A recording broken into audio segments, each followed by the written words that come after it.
우리가 창세기부터 시작해서 시간이 흐르다 보니 잠언에 이르렀습니다. 잠언은 여러분들이 참 많이 읽고 접하고 또 문구로도 많이 보셨을 거예요. 저는 개인적으로 학창 시절에 하루에 한 장이라도 성경을 읽자 하면서 성경책을 학교에 들고 다녔거든요. 정확하게 말하면 사물함에 넣어놨었죠. 그래서 잠언이 31장이란 말이에요. 그러다 보니까 하루에 1일날 1장 있고 2일날 2장 있고 2월달에는 28장까지만 읽고 나머지는 또 넘어가고 뭐 이런 패턴인데 뭐 매일 그러지는 못했죠. 그래서 하루에 성경을 읽긴 읽어야겠는데 이거를 오늘은 뭐 읽지 하다가 애매하면 잠언 펴가지고 그날 날짜에 맞춰서 보고는 했었던 기억이 납니다. 그렇게 단편적으로 잠언을 읽을 수 있는 이유는 시가서가 다 그렇지만 스토리텔링이 아니에요.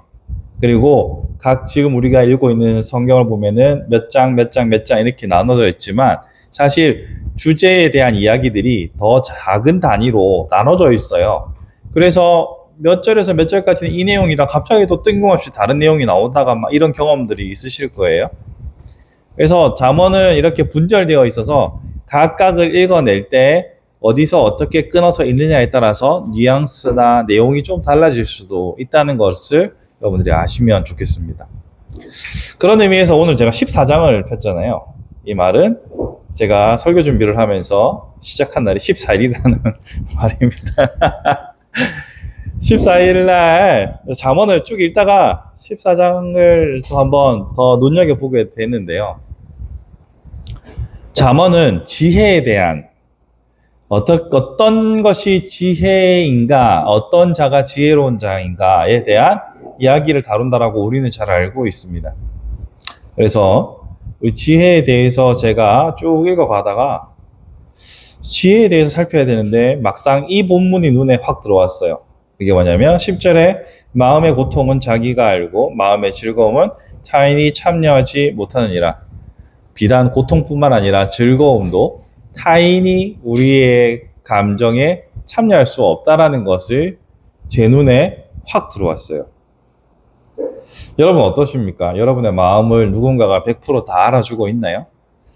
그럴 리가 없죠. 그렇기 때문에 이 본문이 마음에 고통이 있거나 혹은 즐거움이 있는 사람들에게는 더 깊이 와닿는 본문일 수 있습니다. 우리가 슬플 때 누가 좀 알아줬으면 좋겠는데 사실 우리의 슬픔을 100% 다 이해해주는 사람은 없어요.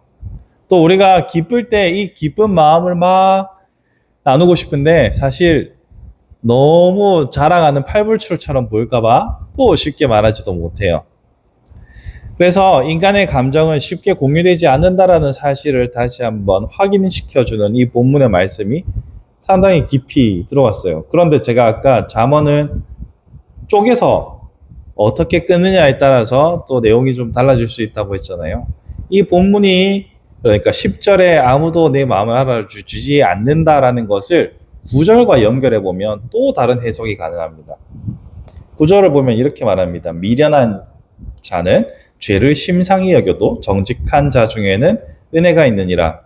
여기 죄를 심상히 여긴다라는 것은 뭐 하찮게 여긴다, 아무렇지 않게 여긴다, 별로 고민하지 않는다, 대수롭지 않게 여긴다라고 이해하시면 됩니다. 그러니까 미련한 사람들은 죄에 대해서 별로 고민하지 않아요. 우리가 알고 있는 메시지 성경을 보면 뭐 옳음과 그름에 대해서 별로 고민하지 않는다, 가벼이 여긴다라고 표현하고 있어요. 좋은 표현인 것 같습니다. 그러니까 미련한 사람은 옳고 그름에 대해서 별로 고민하지 않는다고 해요. 반면 정직한 자 중에는 은혜가 있느니라. 여기서 미련한 자와 대비되는 정직한 자라 하면 하나님 앞에서 정직하게 옳음과 그름에 대해서 고민하는 사람이라고 볼 수 있겠죠. 자, 이처럼 도덕적 고민을 하는 자에게는 은혜가 있다라고 말하는데요. 그러면서 마음의 고통을 자기가 알고 마음의 즐거움은 타인이 참여하지 못한다. 연결해 보면요. 우리가 도덕적인 삶을 혹은 하나님 앞에 옳은 삶을 고민하는 것은 사실 쉽지는 않습니다. 아, 저 사람은 왜 저렇게 고민하고 있지? 라는 생각이 드는 것을 누구도 알아줄 수 없다는 거죠. 내가 옳음과 그름에 대해서 고민하고 치열하게 싸우는 이 순간들에 대해서 그 누구도 알아줄 수 없다라고 해석할 수 있다는 겁니다. 또한 반면에 우리가 옳고 그름에 대해서 결론을 짓고 내가 옳은 길을 선택하여 하나님 앞에서 누리는 은혜와 감동과 기쁨 또한 다른 사람이 참여할 수 없다는 거죠. 우리는 내면의 싸움과 내면에서의 고민과 투쟁들을 계속 이어나가는 지혜로운 자가 되어야 하고, 동시에 그 길 또한 외로운 길일 수 있다는 것을 우리는 기억해야 합니다. 우리는 살면서 옳음과 그름에 대해서 따지는 것이 매우 중요하다고 머리로는 알지만, 때로는 우리가 득과 실에 따라서 결론을 내릴 순간들도 있잖아요. 그런 자기 안에서의 싸움들, 이거 아무도 몰라줄 수도 있어요. 하지만 하나님께서 아시는 거죠. 그리고 그런 싸움의 결과로 기쁨을 얻을 때도 이것을 하나님이 아신다는 거죠.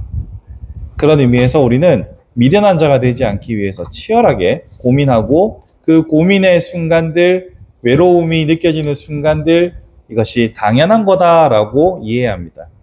내가 옳음을 선택하기 위해서 진짜 고민하고 치열하게 선택하는데 남들은 잘 몰라요. 왜 그래? 뭐 때문에 그래? 뭘 그렇게 고민하고 있어? 왜 그런 선택을 했어? 그럴 수 있어요. 그럴 수 있다는 것을 인지한 채로 옳음을 선택하는 지혜로운 자의 길을 걸어가야 한다는 거죠. 이런 의미에서 우리가 이 미련한 자에 대해서 한 번은 더 생각해 봐야 될 것이, 우리는 보통 저 사람은 좀 미련해, 저 사람은 지혜롭지 않아 라고 우리 안에서 막 계산이 서잖아요. 근데 미련하다를 잠언 전체에서 보면요, 미련한 자 이꼴 죄인입니다. 지혜로운 자 이꼴 의인입니다. 이런 도식으로 생각해 본다면, 미련한 자가 죄인이다. 우리가 살면서 죄를 짓습니까? 안 짓습니까? 짓죠. 그러니 우리는 언제나 회개하고 주님 앞에 돌아가지만 죄인이 될 가능성이 있어요. 마찬가지로 우리는 하나님을 아는 지식으로 지혜롭다 말할 수도 있지만 언제든지 다시 미련한 자의 길로 갈 수도 있어요. 우리는 종종 이 사실을 잊습니다.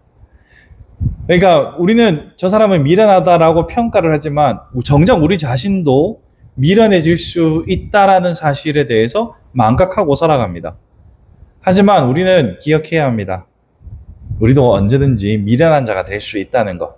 다른 말로 하면 본문의 근거에서 죄를 대수롭지 않게 여기는 삶으로 갈 수 있다는 사실 또한 기억해야 합니다. 우리가 늘 항상 지혜로울까요? 언제나 옳은 판단을 할까요? 그렇지 않습니다.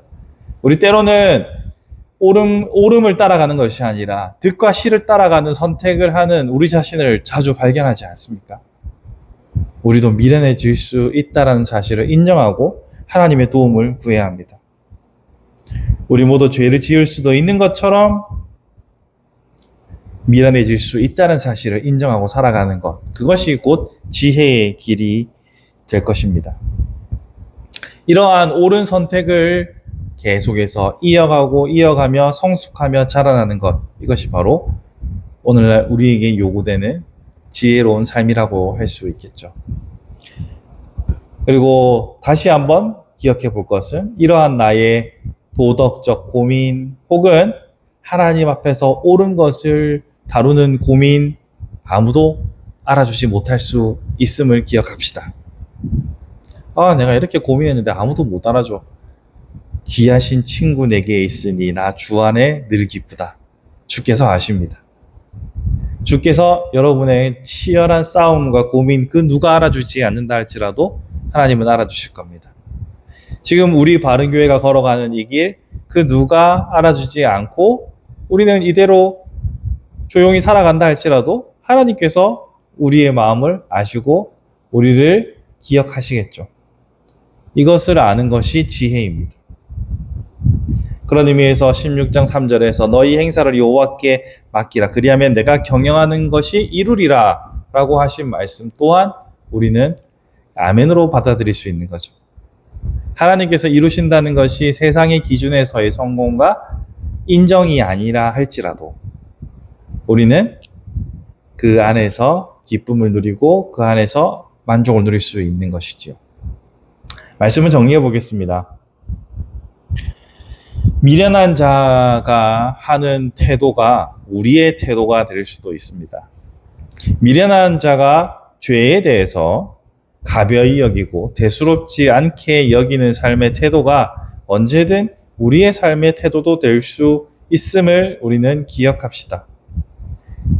아울러서 그러한 하나님 앞에서의 옳음을 따지는 수많은 내 안에서의 투쟁과 고민과 사색의 시간들 그 누가 알아주지 못할지라도 하나님께서 우리를 기억하시고 우리를 칭찬하시고 지혜로운 자다라고 인정하시리라는 소망으로 살아갈 수 있기를 바랍니다. 그렇게 하나님께 인정받고 하나님께 위로받으며 날마다 힘있고 용기 있게 살아갈 수 있는 저와 여러분이 되기를 주님의 이름으로 축복합니다.